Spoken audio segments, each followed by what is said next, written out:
नमस्कार दोस्तों आपका मैं मेरे यूट्यूब चैनल पर हार्दिक स्वागत करता हूं। तो दोस्तों राजस्थान एसीएफ एग्ज़ाम को ख़त्म हुए लगभग 1 महीना हो गया है अभी। तो 1 महीने के बाद बहुत से स्टूडेंटों के अभी भी रेगुलर कमेंट्स वगैरह आ रहे हैं और बहुत सी चीज़ें भी वो पूछ रहे हैं और बहुत सी चीज़ों पे उनसे मैंने उनका पॉइंट ऑफ व्यू मांगा था, तो वो भी उन्होंने दिया है। तो आज का ये वीडियो उन सभी बातों को लेकर रहेगा। और अगर आप ये वीडियो पूरा देखते हैं तो एसीएफ एग्ज़ाम से जुड़ी हुई सारी बातें जो अफवाहें हैं मार्केट मतलब कि जो अफवाहें चल रही है अभी वो, उसके अलावा दूसरी चीज़ें जो भी रिज़ल्ट वगैरह कट ऑफ वगैरह को लेकर आप लोगों ने जो अपने ओपिनियन दिया था उसके बारे में भी चर्चा करेंगे। तो ये वीडियो उसी लिए बनाया है। तो दोस्तों वीडियो को लंबा नहीं करते हैं और शुरू करते हैं। इसमें हम चीज़ों को लेंगे, जैसे कि सबसे पहले हम लेंगे कि भाई इसमें पहला कट ऑफ को लेकर जो आप लोगों ने जो बताया है मुझे कमेंट बॉक्स में, तो उन सब चीज़ों को लेंगे। उसके बाद इसका रिज़ल्ट कब आएगा उन चीज़ों को भी देखेंगे। उसके बाद अपन देखेंगे कि यार जो थर्ड स्केलिंग वगैरह होगी तो उससे कितने मार्क्स तक फ़ायदा मिल सकता है, यानी कि किसको फ़ायदा है और कितने मार्क्स तक का फ़ायदा है वो अपन देखेंगे, सब्जेक्ट वाइज देखेंगे। उसके बाद अपन देखेंगे कि इसकी डेट कब आ सकती है, डेट मतलब कि रिज़ल्ट कब आ सकता है और रिज़ल्ट आने के बाद कितना टाइम और लग सकता है, तब मतलब फाइनल ज्वाइनिंग आने तक में कितना टाइम लगेगा, वो चीज़ भी अपन देखेंगे। तो ये सब चीज़ें बेस्ड है आप लोगों की कमेंट्स जो आपने किए प्रीवियस वीडियोस में, तो उनका बेस ये है। उसके अलावा जो मित्र हैं मेरे जो जयपुर में प्रिपरेशन वगैरह करते हैं, तो उनसे भी पूछा है और बहुत से स्टूडेंट से भी बातचीत हुई है, तो उन सब का निष्कर्ष आज अपन इस वीडियो में देखेंगे। तो आप वीडियो को लास्ट तक जरूर देखें और वीडियो को लाइक करना ना भूलें। तो अपन शुरू करते हैं। फर्स्ट जो चीज़ जो सबके दिमाग में चल रही है कट ऑफ को लेकर। अब जितने भी आप वीडियोस देख लीजिए एसीएफ को उठा के, एसीएफ से रिलेटेड जितने भी वीडियो है उन सब में स्टूडेंट अपने मार्क्स बता रहे हैं कि सर हमारे पेपर 1 के अंदर 50 है, पेपर 2 के अंदर 60 है। मतलब इस तरीके से मार्क्स बता रहे हैं कि हमारा सिलेक्शन होगा कि नहीं होगा।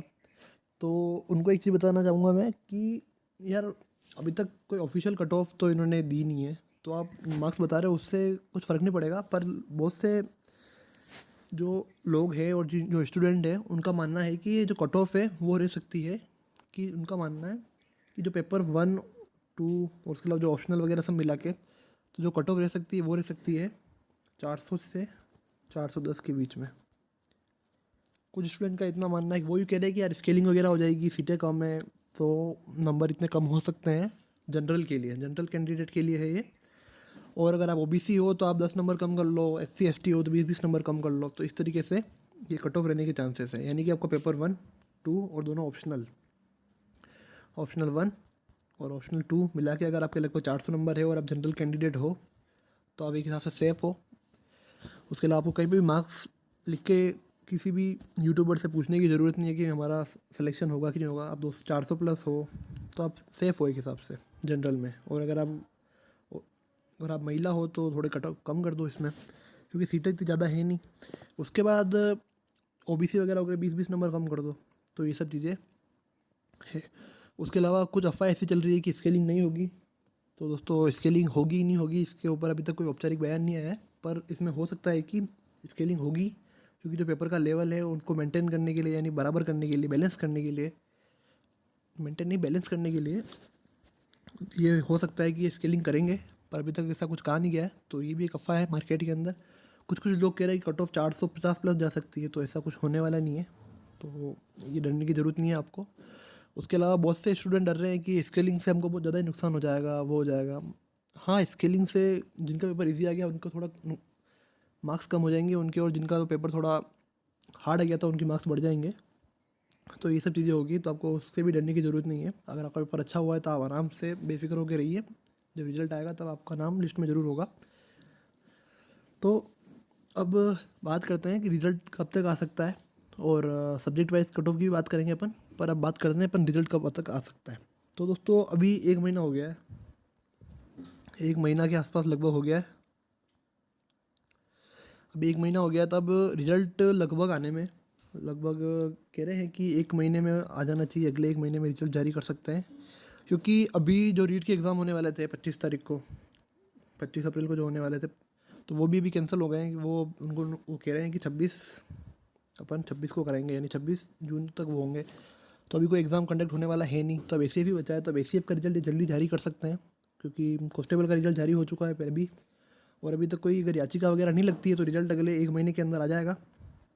और उसके हो सकता है कि उसके अगले 1 महीने के अंदर आपको फिजिकल और इंटरव्यू के लिए बुला लिया जाए, और अगर सब सही रहता है तो अगले 6 या 7 महीने में तो आपकी ज्वाइनिंग भी आ सकती है, अगर आपका सिलेक्शन होता है और फाइनल लिस्ट में आपका नाम आता है। तो ये सब चीज़ें ये थी। उसके अलावा सब कट ऑफ की बात कर रहे थे, तो कट ऑफ को लेके मैंने एक प्रीवियस वीडियो बना रखा है, पर जब आप लोगों की कमेंट्स देखी मैंने, उसके अंदर आप लोगों के मार्क्स देखे, तो बहुत से स्टूडेंट का कहना था कि सर हमारे इतने मार्क्स आ रहे हैं, इतने कम हो जाएंगे, तो इनको लेकर क्या हो सकता है, क्या होगा। तो ये सब चीज़ डर रहे थे वो, और वो कह रहे थे स्केलिंग से किस सब्जेक्ट वालों को फ़ायदा होगा, किसको नहीं होगा। तो ये भी चीज़ें उनके माइंड में चल रही थी। तो अपन देखते हैं कि सब्जेक्ट वाइज बात करते हैं कि सब्जेक्ट वाइज अगर अपन देखें तो अपन 2 पार्ट कर लेते हैं इसमें। तो एक में अपन रखते हैं इन्वायरमेंट को, EVS कर दो, ठीक है। उसके अलावा केमिस्ट्री देख लो, केमिस्ट्री का भी ईजी था। उसके अलावा आप ठीक है, और इधर आप दूसरे में रख लो, फिजिक्स रख लो, जूलॉजी रख लो, मैथ्स रख लो। तो इस तरीके से आप सब्जेक्ट रख लो, मतलब जो इजी पेपर थे, जैसे EVS केमिस्ट्री और इस टाइप के हो गए। फिजिक्स, जूलॉजी और ये केमिस्ट्री भी मॉडरेट था, इजी टू मॉडरेट लेवल का पेपर था, किसी को मॉडरेट लग सकता है। पर इनकी जो जैसे EVS में तो आप मान लो कि एक एक स्टूडेंट 160 मार्क्स ला रहा है, वो इधर फिजिक्स वगैरह में कम आ रहा है, जूलॉजी में कम आ रहा है।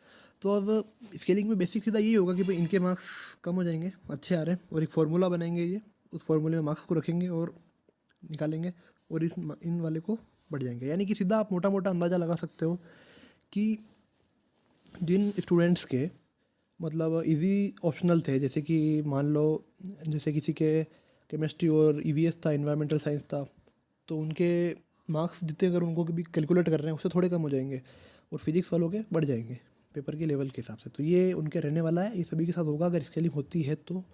नहीं होती है तो इन्वायरमेंट वालों के मज़े हैं, क्योंकि उनका पेपर बहुत ईजी आ गया था। अब दोस्तों बात करते हैं महिलाओं को लेकर। महिलाएं कह रहे कि हमारी कट ऑफ क्या रहेगी, क्या हो सकता है। तो उनकी कट ऑफ कम ही रहने वाली है। जनरल में उनकी कट ऑफ 380 तक रह सकती है, 20 नंबर ही कम बोल लो आप, क्योंकि सीटें इतनी ज़्यादा है नहीं। उसके अलावा अगर ST SC वगैरह है तो आपकी थोड़ी कट ऑफ 20 नंबर आप कम करके मान लो, इतनी रहने वाली है। और आपको भी घबराना नहीं है, कट ऑफ इतनी ज़्यादा जाएगी नहीं, क्योंकि स्केलिंग वगैरह चीज़ें होती है। तो स्केलिंग का अभी तक कोई क्लियर कह नहीं सकता कि होगी कि नहीं होगी, पर जहाँ तक चांसेस है सबका मानना यही है कि स्केलिंग होगी, क्योंकि इनको करनी ही पड़ेगी, क्योंकि अगर स्केलिंग नहीं करते हैं तो ये कैसे बैलेंस करेंगे सब चीज़ों को। तो वो भी देखना इंपॉर्टेंट रहेगा कि स्केलिंग होती कि नहीं होती है। अब ये कह रहे हैं कि इंटरव्यू के लिए कितने स्टूडेंट को बुलाएंगे। तो ये भी एक चीज़ है कि भैया आप इंटरव्यू के लिए कितने को बुला रहे हो, फिजिकल के लिए कितने को बुला रहे हो। तो इसके ऊपर मैंने एक वीडियो बनाया था जिसमें मैंने लिखा था कि यार इंटरव्यू और वगैरह के लिए कितने स्टूडेंट को बुलाएंगे वगैरह, आप बताओ मुझे, किसी को पता हो तो। जिसमें मैंने बताया था कि इतने बुलाएंगे, पर किसी ने, एक भाई साहब थे जिन्होंने कमेंट किया था, उन्होंने लिखा था कि 2 से 3 गुना को बुला सकते हैं। और किसी ने ये बताया था कि पहले फिजिकल होता है, फिजिकल में जो निकलते हैं उनको इंटरव्यू के लिए बुलाते हैं। तो ऐसा 2011 की भर्ती में हुआ था, उन्होंने ऐसा कमेंट किया था, आप वीडियो के नीचे जाकर देख सकते हो उसमें। तो कुल मिला के ऐसा लग रहा है कि ये इंटरव्यू और फिजिकल के लिए 2 से 3 गुना ज़्यादातर लोगों को ही लेंगे, क्योंकि इससे ज़्यादा लोगों को वो मुझे नहीं लगता बुलाने वाले हैं। उसके अलावा इंटरव्यू देने के बाद फाइनल सिलेक्शन होते होते लगभग कुछ 6-7 महीने का टाइम और लगने वाला है। और ये भर्ती बहुत लंबी चल रही है, क्योंकि 2018 से अभी तक चली रही है, तो कुछ कहा नहीं जा सकता है। उसके बाद ऊपर से ये RPSC का एग्ज़ाम है, तो RPSC कुछ भी कर सकता है, तो उसके लिए भी हमको तैयार रहना चाहिए। और अगर याचिका वगैरह दायर नहीं करता है हाई कोर्ट में, और भर्ती अगर अटकती नहीं है, तो 6 से 7 महीना बहुत है, जिसमें सब आने के चांसेस है, मतलब रिजल्ट वगैरह फाइनल आने के चांसेस है। तो ये सब थे आपके डाउट्स। उसके बाद जो आप लोगों ने कमेंट्स में बताया था कि इस सब्जेक्ट में इतने नंबर आ रहे हैं, इस सब्जेक्ट में उतने नंबर आ रहे हैं, तो मैंने आपको मोटा मोटा बता दिया कि अभी अब 400 से ऊपर है तो आप आराम से बिंदास रहिए, कॉल तो हो ही जाएगी। उसके बाद में सब्जेक्ट वाइज अगर आप उन कट ऑफ की बात करते हैं, तो जो आप लोगों ने कमेंट्स में मुझे बताया और मैंने बात करी सबसे, तो उनके हिसाब से ये लग रहा है, जैसे जो मेन सब्जेक्ट है उनकी देख लेते हैं। जैसे इन्वायरमेंट है, ठीक है, EVS लिख देते हैं इसको। इन्वायरमेंट में अगर 160+ है तो अच्छे मार्क्स है, क्योंकि स्केलिंग वगैरह होती तो कम हो जाएंगे। फिज़िक्स में 110 अच्छे हैं, जूलॉजी के अंदर भी 110 ही अच्छे हैं क्योंकि पेपर टफ थे इनके। उसके अलावा जैसे इंजीनियरिंग सब्जेक्ट है उनके लगभग सबके पेपर टफ थे, तो उसके अंदर भी अगर आप 100 से 120 तक मार्क्स ला रहे हो तो वो भी सही चीज़ है। कंप्यूटर एप्लीकेशन वालों के भी 120 से 130 के बीच में अगर मार्क्स आ रहे हैं तो वो सही है, क्योंकि इनके सबके पेपर मॉडरेट लेवल के थे। तो आधे कह रहे कि मॉडरेट है, आधे नहीं कह रहे, पर ओवरऑल कह सकते हैं मॉडरेट लेवल के पेपर ही थे। तो अगर आप ऐसे देखें कि अगर आपका पेपर इजी की कैटेगरी में है, ठीक है, अगर आपका पेपर इजी की कैटेगरी में है तो इजी की कैटेगरी में आपको ये मार्क्स होने चाहिए 160 प्लस, ठीक है। और अगर आपका मॉडरेट की कैटेगरी के अंदर है तो आपके मार्क्स होने चाहिए 120 से लेकर 140 के बीच में, ठीक है। और उसके बाद अगर आप इजी, मॉडरेट और हार्ड की कैटेगरी के अंदर हैं तो आपका मार्क्स होने चाहिए, हार्ड की कैटेगरी में आपके मार्क्स होने चाहिए लगभग 110 के प्लस। क्योंकि कंपटीशन हाई है, इतना तो अपने को लेके चलना पड़ेगा, और बहुत से जनों के आ ही रहे। इतने सारे ऑप्शनल है, अगर सबसे दो बच्चे भी सेलेक्ट होंगे तो भी आप मान के चलो कि बहुत सारी सीटें बढ़ जाएगी। तो ये है, आपको इतना तो रखना ही है। उसके अलावा जीके वगैरह की टेंशन लेनी नहीं है। अगर आपके ऑप्शन वगैरह अच्छा गए, जीके में आपको जितने भी जो क्वालिफाइंग मार्क्स है 35 के आसपास जो कुछ है शायद, तो वो अगर आप ले आते हो तो सेफ़ हो, कुछ करने की ज़रूरत ही नहीं है आपको। तो ये सब थे सारी मेन चीज़ें। उसके अलावा अगर आपको और भी कुछ डाउट है तो आप मुझे कमेंट बॉक्स में बता दो, और जो आप लोगों ने कमेंट किए उसके हिसाब से ये सब चीज़ें मैंने आपको बताई है। और अगर आपको कुछ और डाउट रहता है ACF एग्ज़ाम को लेके तो आप मुझे कमेंट बॉक्स में ज़रूर बताओ, मैं उसका रिप्लाई देने की कोशिश करूँगा सभी को। और अगर अभी तक आपने हमारे चैनल को सब्सक्राइब नहीं किया है तो हमारे चैनल को सब्सक्राइब करें, जिससे मैं राजस्थान की सारी भर्तियों को लेकर वीडियो डालता रहता हूँ, तो आप उन्हीं को भी देखें। और उसके अलावा अगर आप इंडिविजुअली हर सब्जेक्ट का देखना चाहते हैं कि पेपर का लेवल क्या था और स्टूडेंट का क्या रिव्यू था उन पेपर को लेके, तो वो सब आप जाके जो मेरे प्रीवियस वीडियो है उसकी कमेंट बॉक्स में जाके ज़रूर देख सकते हो। वहाँ पे आपको सारे वीडियो मिल जाएंगे। तो आपका जो भी ऑप्शनल है, जैसे आपका फिजिक्स ऑप्शनल है तो मैंने फिजिक्स ऑप्शनल का एक वीडियो बना रखा है, उसके नीचे आप जाके देख सकते हो कि फिजिक्स ऑप्शनल में कितने लोगों के मार्क्स आ रहे हैं, क्या है, लोगों को क्या कहना है पेपर के लेके, तो वो सब भी आप वहाँ जाके देख सकते हो। धन्यवाद दोस्तों।